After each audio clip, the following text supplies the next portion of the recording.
Today I'm going to be talking about what would happen were we to take a mobile-first approach when designing clinical trials. To get a quick feel for where you're coming from as an audience, can we have a very quick raising of hands of those of us who've participated in a clinical trial? Wow, so that's just 3 people, including myself, Europe's biggest clinical trial innovation congress, who've actually already participated in a clinical trial. Okay, I wasn't expecting this. Can you also raise your hands if you have ever participated in an Apple Research Kit trial? Okay, so that's only me. So no one else in this room has just gone on their iPhone and joined a trial. Okay, hopefully that's going to change when you've heard this talk. I'm going to inspire you a little bit here. I think you're going to enjoy this. In this talk, I'm going to be running through about 100 slides. So you really don't want to try and make any notes. And to help you ensure that you're not missing anything on my slides, these are already posted on SlideShare with all this content and links. And this slide talk is being video colleagued there by my colleague, that's Dr. Chris Bickford there, who you'll also be able to find any of the things I'm saying and share them easily. Now, just follow me on Twitter at mhealth here, where you'll get all the links. And I think really this needs to be the sort of way we behave in this market. We owe it as a responsibility to share openly like this in respect for the incredible patients who are participating in clinical trials, helping us to improve our understanding of medicine. And I hope you're all going to walk away from this, and if you take one thing, it's that you start sharing like this. Okay, my name is David Doherty. I'm the co-founder of a company called 3G Doctor. We provide documented mobile video consults with our registered doctors, and this is a service that's available 24 hours, 7 days a week. 3G Doctor was launched way back in 2006, back in the days when practically all of us had Nokias in our pockets, and Apple was just starting out in mobile with their Motorola collaboration. The service is free of charge. It's available at a single all-inclusive cost of just £35 per consult. There are no membership fees or subscriptions. And using the service is very simple. All you need to do is go onto the secure 3gdoctor.com website, top up there your balance by at least £35 to cover the cost of at least one consult. You can use any of these familiar payment methods. Within the service, you get the opportunity to create a very basic personal healthcare record, or you can simply share access to an online accessible one that you might already have. At 3G Doctor, to support the consults, we use a clinically validated interactive patient history taking questionnaire, and that's designed to help ensure patients are getting the chance to share their answers to all the relevant questions that the doctor might want to ask before the consult begins. This presents a huge opportunity for improving the quality of consultations, as it's also supported by a free text box in which patients can share any additional information that it feels important. And obviously this might include something that the questionnaire didn't uncover, or a picture perhaps of a rash or a bruise on your body, but it's typically used by patients to share links to online content, so things like YouTube videos, discussion threads on the internet, websites. Has anyone here out of interest shared a website or a YouTube video of their doctor? Okay, wow, again, nobody. Has anyone here had a doctor share a YouTube video with them? Wow. Okay, I normally find a former, but rare to find a second. With this audience I'm not getting anybody. So imagine what that means. It means all these hours, millions of hours of incredible content are out there. Yet today, 2016, we're still not using it with our healthcare professionals, even people who are working in the industry, like the audience here. So with 3G Doctor, one of the things we try to do is share at least one video with every patient who uses the service. And you really need to see the value that can be generated when the people we trust prescribe quality information. A lot of doctors have reservations about this because they haven't done it. One of the things we say, they say, well, these patients can find these YouTube videos themselves. What's the value in us giving it to them? And you just go watch a patient when a doctor gives them relevant, personalized, content. It just feels completely different for the entire time they're watching it, because it extends that doctor throughout the quality of that YouTube video. It means patients are going away with reinforcement of the message that the doctor gave them. Now at 3G Doctor, we also provide, the key part here is that the doctors get the opportunity to review the information that patients have shared, so that they get the chance to do necessary research that they might need to do before they video call with their patient. So this really isn't the type of doctor consult experience you will be familiar with when you visit an office. When the door swings open, you have to briefly explain your problem before a doctor has to quickly reach a diagnosis and prescribe you something to get you out the door. That's not what's happening here. We've completely redesigned the process to leverage the always-on capacity of the mobile. And that means that patients can take all the time they need to share their story, and that this information is read by a doctor who gets the opportunity to ponder and consider it before they ever meet with the patient. That means that we're getting the opportunity to really do the video consult normally within about 10 minutes. There's not a tight time constraint on this, but the key thing is that when the patient is off the call, the documentation of the consult is done for the patient, so that can be a great help. Following the consult, it's this where you get this opportunity as a patient to view, download and print off a comprehensive written consult report. This report contains an action plan which is designed to ensure that the next move you're making is the right one. And after every consult, we go to the patients and ask them, for feedback, to provide us with ideas they have about ways we can improve the service that we're providing. So to be really clear, this is no means a replacement for a family doctor. That's the best place for you to get advice. But increasingly we're seeing patients who don't have a family doctor, have concerns or access problems to their family doctor,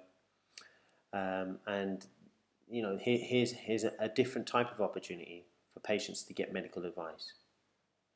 We don't need to leave a huge gulf between the internet, always-on content, and doctors who are increasingly inaccessible. There should be some middle ground, I believe. The key thing is we're not selling prescriptions. I know I'm at a pharmaceutical industry event, but this is really important because we need to ensure that patients are confident that they are the only customer of this service. We're not involved in selling personal information, and this all means that as a patient you can trust that you're getting the independent, impartial advice of doctors that you can trust. Now I got the idea for this some time back when I considered that, wouldn't it be incredible if we could use technology to somehow make it possible for anyone to get the quality of advice that you would normally only get if the doctor was also your uncle or your aunt, and then make that all accessible from the device that's already in your pocket. And a lot of that idea came from watching chronic disease patients who are trying to manage their own healthcare. They've got lots of access to data in their own hand because they're collecting it themselves. But this service is designed to make a difference, because what we're hoping to do is provide patients and carers the opportunity that they can get help by a doctor who's listening, by supporting, by understanding, reassuring, explaining and advising things. I don't think that anyone here is going to be surprised that patients are inundated with pharma ads, and that's also led them into thinking that the work of doctors is largely about prescribing medications. But it's incredible how much more effectively doctors can help us as patients and carers when we provide them with a means of earning a living by just working with their patients and their patients' information. So I'll be around for the rest of the day, so please come and talk to me about how 3G Doctor service can add value to your clinical trials, because there are lots of opportunities we have to help you make your clinical trials much more attractive to patients and help improve the trial experience once patients are enrolled. We want to help you take your clinical trials outside of the four walls of research facilities. So now I'm going to take you on a very quick journey, share you my little journey really, that I hope will help you think and design mobile first clinical trials. that will, win you favours with the industry, but also really serve patients and carers much better. I'll accept that I'm a little bit odd, in that my first memory in life was the sound of telecoms in healthcare. It was in a London hospital.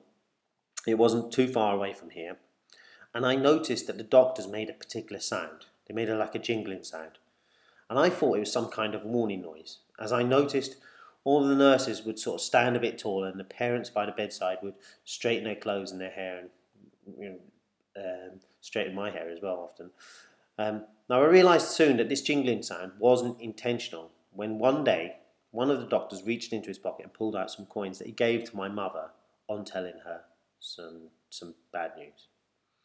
I quickly concluded that the doctors jingled because they were just so generous.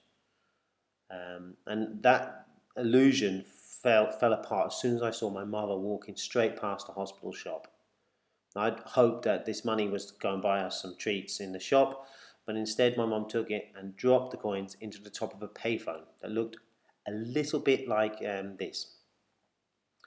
The call was made to home, and that was the first time I'd seen the calls emanating from that different direction. But it was watching my mother on that telephone call that I realised here was the most powerful technology in the hospital, and it also happened to be the most accessible.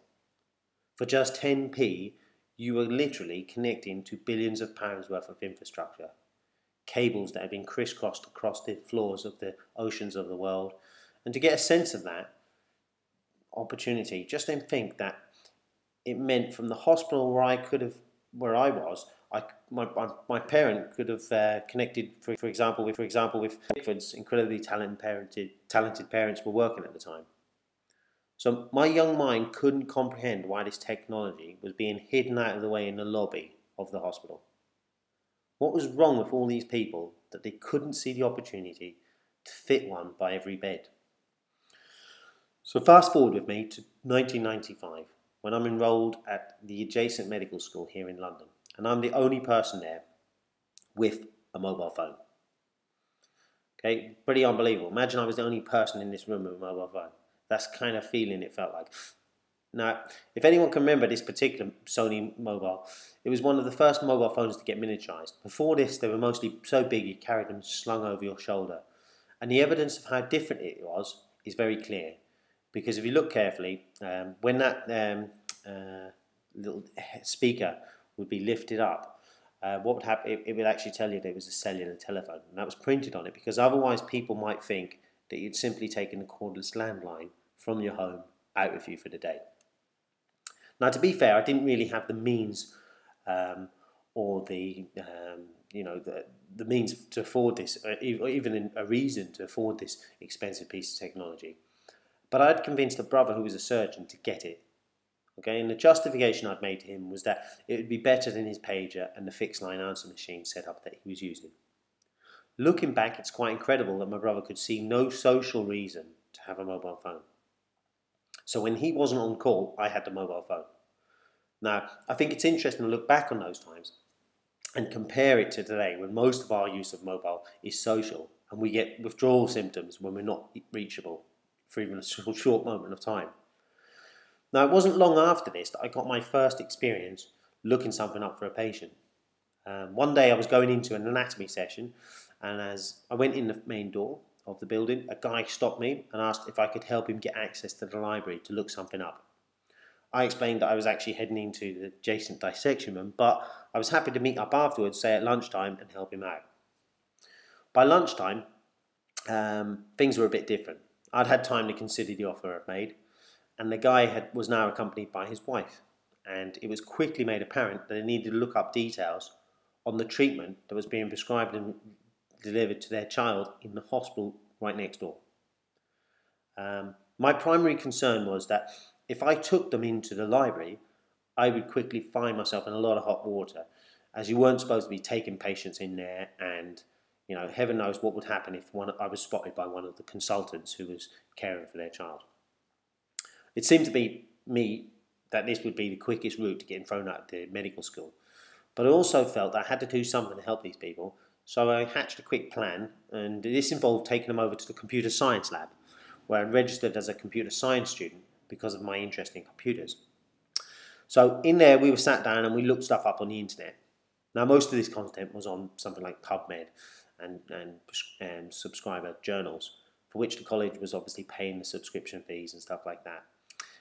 But it was actually relatively easy enough to look things up, and based on the explanations and papers from just reading the short notes the parents had already taken, I noticed that we had a feeling here when this was happening. I started feeling a very funny sense of that I was a complete fraud. I was here with these lovely couple. They were enduring this unimaginably tough time. I was hoping I was helping them better understand this information, but I knew deep down I wasn't a doctor. This information I was printing off for them wasn't stuff I'd produced. These weren't ideas I'd had. All I'd had to do was know how to look it up and have access to the means to look it up. I didn't really even need to understand it all to help them get a bit of sense out of it and begin to explain some of the stuff. Now, it was from this experience that I realised medical schools weren't teaching us to work with patients and their information. Yet here we were, facing a tsunami of patient-accessible information coming through this internet.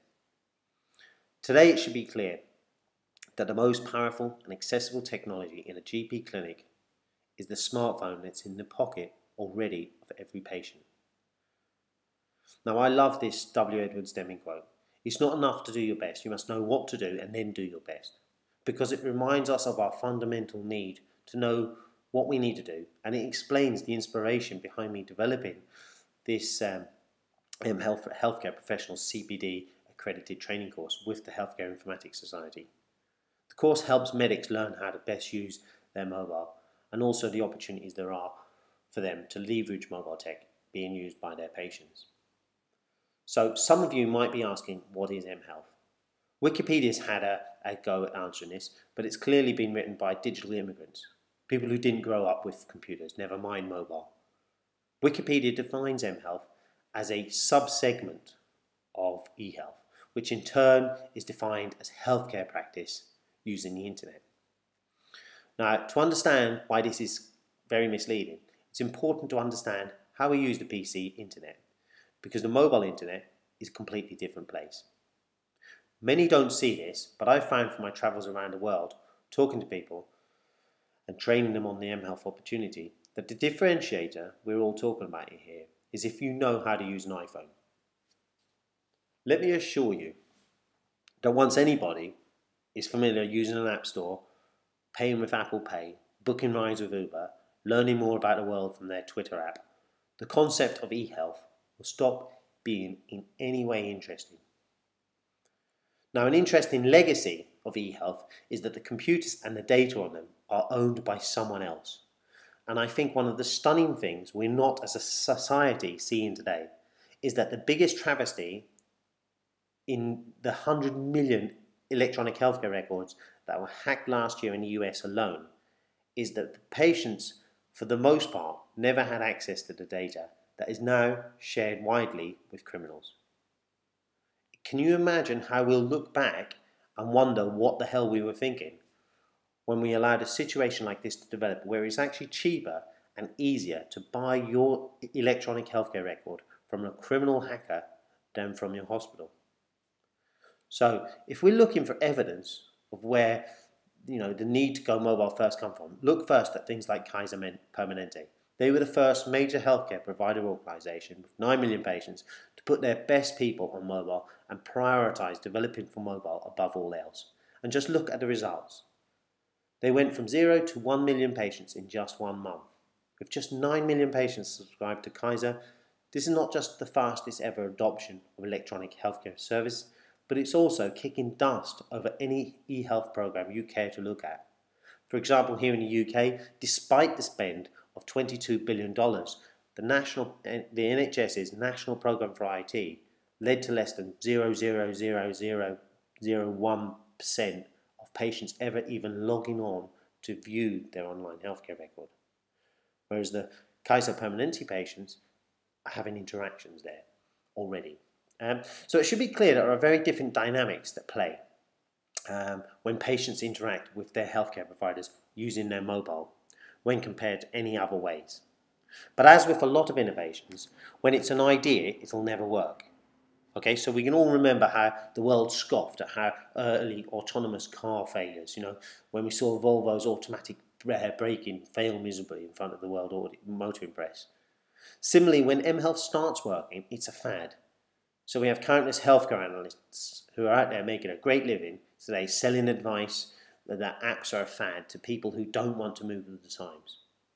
Autonomous vehicles similarly went through a period like this. Those times when we'd only allowed them to mess about in unpopulated deserts. And it was all research lab stuff. Now, the best evidence that mHealth is no longer a fad is when we start hearing people asking what it's doing to our jobs, our culture, our children, etc. And this is where I see mHealth now taking us at the present. Lots of change needed. We can no longer keep trying to serve needs with office visits. Who owns the data, and how can we move on from outdated physical property ownership terms? Like who owns the, who does this belong to? This medical record. We're talking here about healthcare information. We don't talk about a CD recording as it's owned by somebody. Those terms are dated. We need to move on from them. Fundamental for you having any success with mobile health, I believe, is that you need to understand that the M is for mobile, and that mobile is not just a device in your pocket, but it's the newest and the most poorly understood mass media. It is even more different to all of the old mass media, as they were from each and one another. Looking back in history, and it's interesting to note that just as people today still think mobile is just a little subset of the PC internet, we had exactly the same type of thing happening with TV, which people at the time thought was just a little cinema. Most of us are old enough to remember the legacy of this. For example, do you remember when the TV signals were turned off after all the scheduled programs finished at night? Ted Turner, the billionaire who founded the UN's mHealth Foundation, appreciated this when he made his first billion. He gave us CNN 24-hour rolling news. Clearly that was something that only this new mass media could support, because it was completely different to the cinema in that it was in your home 24/7, next to a plug socket. And I think this type of thinking should inspire us to take time to understand the unique attributes of mobile as a mass media, because this is where the opportunities jump out. Tommy Ahonen, who defined this, has done a brilliant job of identifying and explaining the 8 already discovered unique attributes that mobile has as a mass media.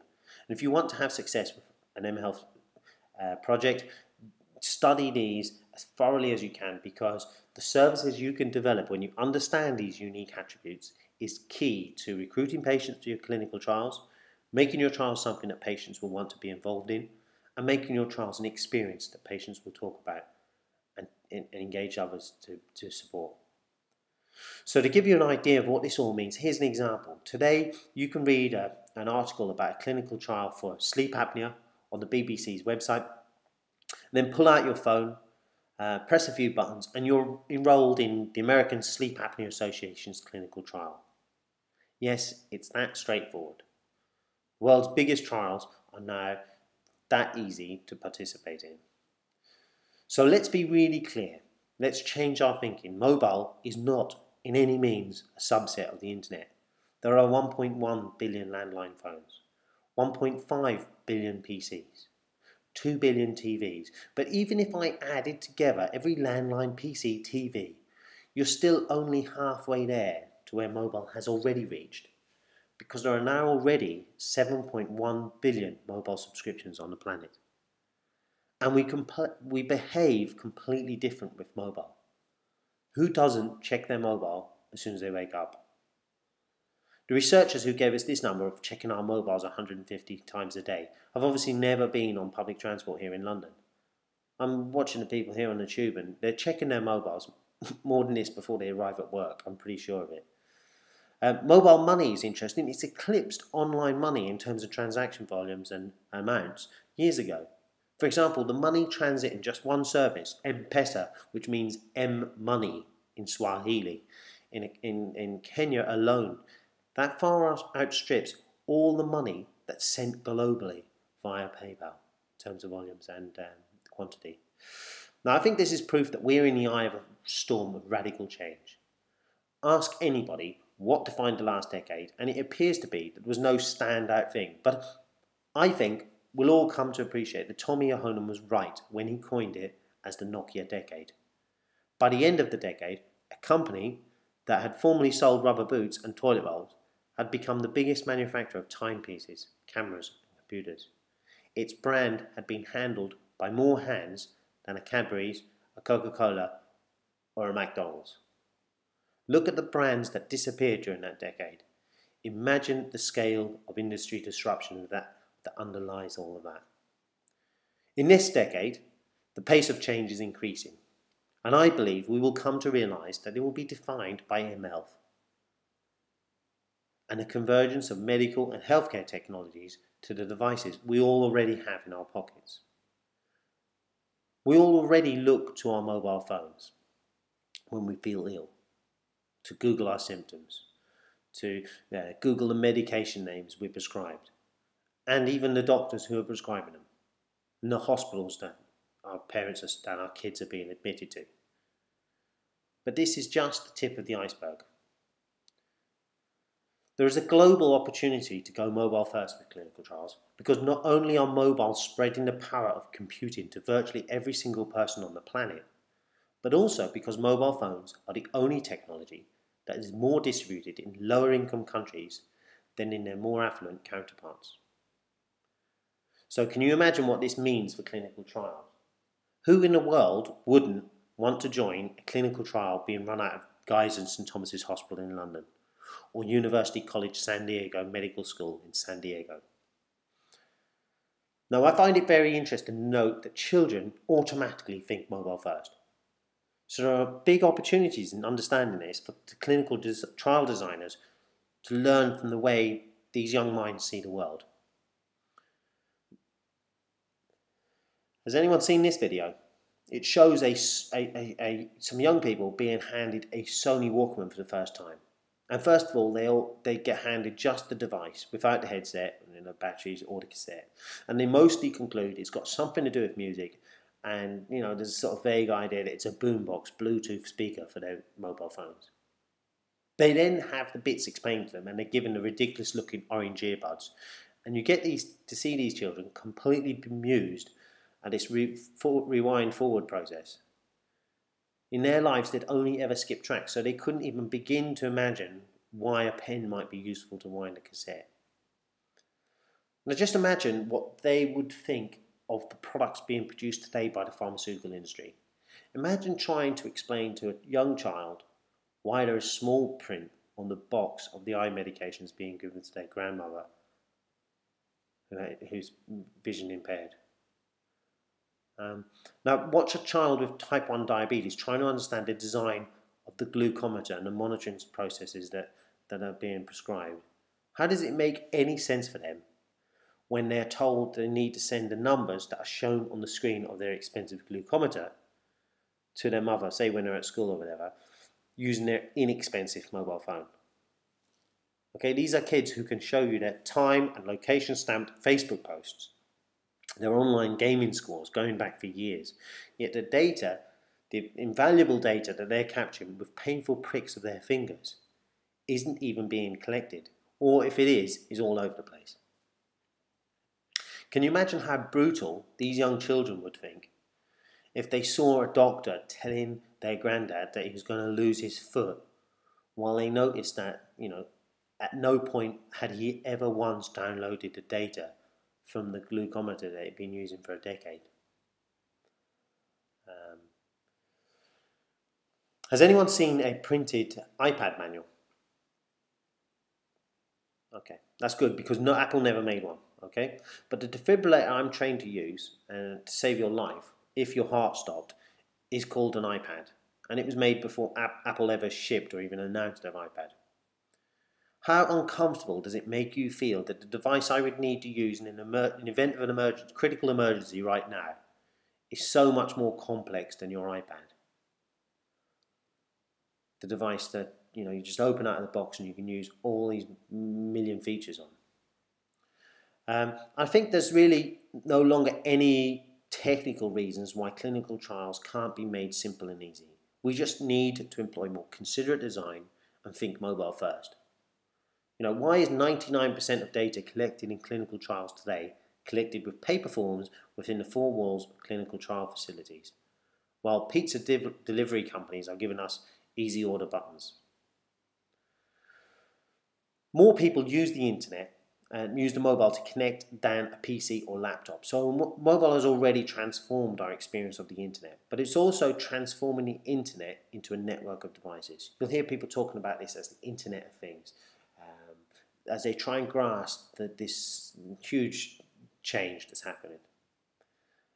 This is a great thing for patients and carers. As we all know, they can work much more effectively when they share information more honestly.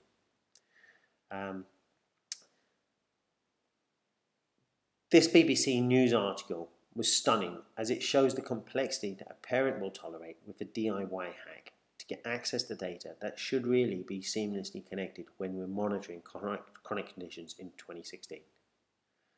A company called Telcare have developed this great device that's an FDA glucometer that has a SIM card just like your mobile phone. So when its data is captured, it's shared without the patient needing to do anything. And it's a great example of the type of easy to use embedded tech that we can so easily start to use in clinical trials to improve the quality and accuracy of data. Now, the International Diabetes Federation has called for mHealth to be embedded within healthcare programs, not as an optional add-on extra, but as part of how we do good healthcare with people who have diabetes. And if this is an area of interest to you, in Vancouver in December for the World Diabetes Congress, I presented an hour-long mHealth symposium for the International Diabetes Federation that you can watch on YouTube. If you just click through on the link on the top there. Now, the IDF isn't the only medical association that's betting its future on mHealth. In November, I was in Las Vegas for the annual American Association of Ophthalmology. That's the biggest global meeting for the ophthalmology industry.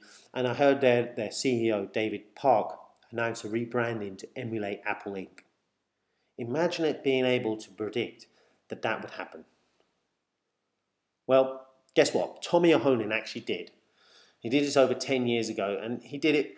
He gave the world this nugget, and it's really key that we understand this. When digital technologies converge, they converge to mobile. You can now have a mobile incorporated into something that is smaller than a name badge hanging off your lanyard. I hope yesterday you all saw Michael Serres' showcase, where he talked about how the little device that he's done with his startup 11 Health is bringing seamless connectivity to ostomy bags. It's a great example of how what should be connected will be connected, and the scope of opportunities that emerge once there is embedded connectivity and seamless data being captured. You've probably noticed this. Medical devices are losing their screens as this convergence happens. This is a result of the convergence to the mobile phone screen. Instead of having, to interface through your medical device through a cheap LCD screen that was signed off a decade ago, you can have an app now that's updated minutes ago on the mobile phone you bought last week. Is it any surprise that these Withings Bluetooth blood pressure cuffs are flying off shelves in Apple stores when you compare them to the devices they compete with? Things you wouldn't even want in your home. And the same goes with things like weighing scales. But I really like what's happening here with this product, because it's showing that the tech can equally accommodate the traditional shared bathroom scale use and the personalized approach for anyone who has the Withings app installed. So if I'm in your house, if you're at my house and you stand on my Withings scale, you can still see your weight, but I can also have a personalized experience with that, because it's the weight when I stand and it is going to my mobile phone. Watches are an interesting thing. We've got, does anyone use SleepX? It's a really cool, it's #1 app on the App Store for sleep monitoring. But what's interesting here is this really is the low-hanging mHealth sensor fruit. Okay, we now have the capacity to add basic sleep labs to clinical trials for less money than it would cost to visit a standard sleep lab. Okay, so this is a step change. Another thing that's really, watches, the Apple Watch, this is all the rage in the media, but so much of that is to do with fashion. If you want to see real disruption in the healthcare space, a much bigger convergence is happening in the hearing aid market, where, for example, the sales of made-for-iPhone hearing aids, you can see companies like Starkey producing these, are greatly expanding the appeal of hearing aids and adding a whole new interface opportunity to communicate with patients. We've all seen a Snellen chart, right? That's the paper chart that's on the wall of a clinic that you'll see being used to provide a visual acuity test. A recent paper from Stanford Medical School has actually shown that patients can better administer their own in the waiting room, self-guided by an iPhone, than the emergency room doctors can do in Stanford's own emergency room.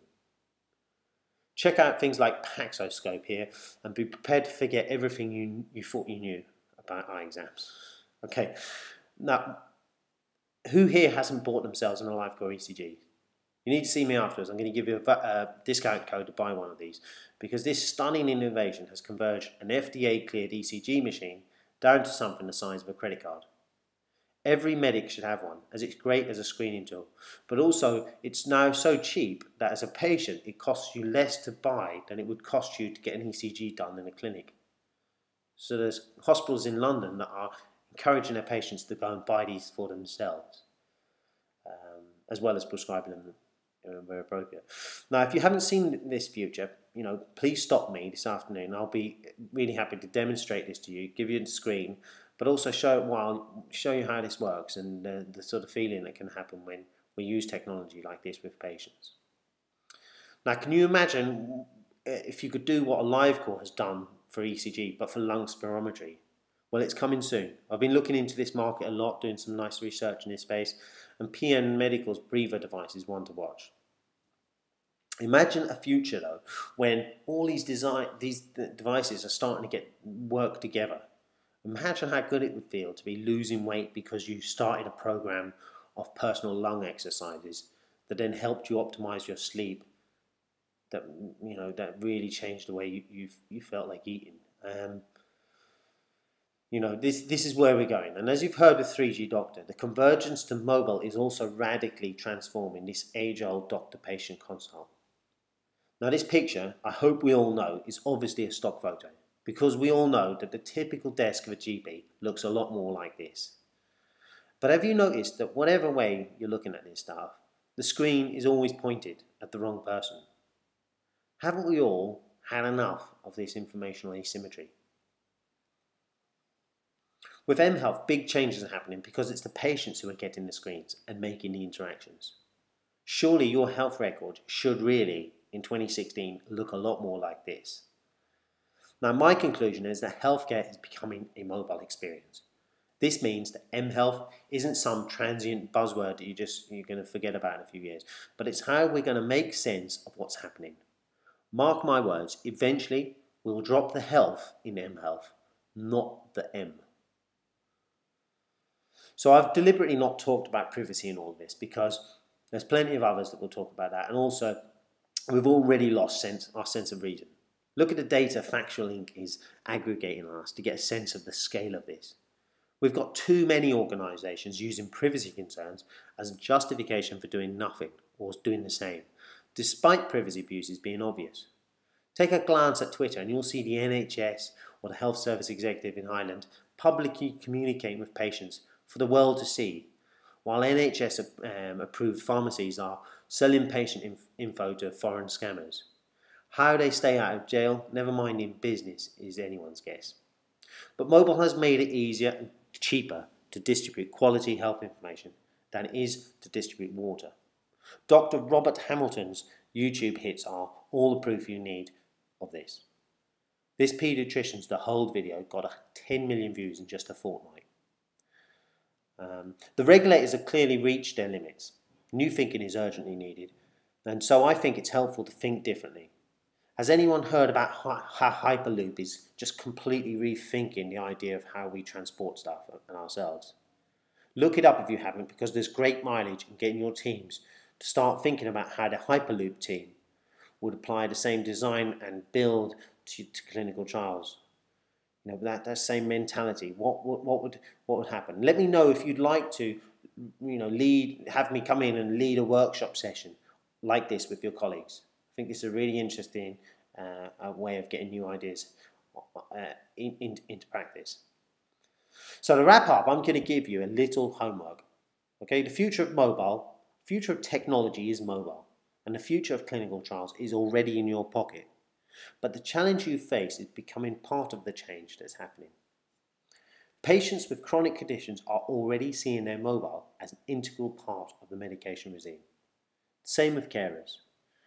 I ran a small survey in a GP practice nearly 10 years ago, and I found it a rare thing to be able to find a young woman who was on the contraceptive pill who didn't have a calendar alarm reminder set up on their Nokia to aid them with remembering to take their medication. But today in clinical practice, the situation is completely different.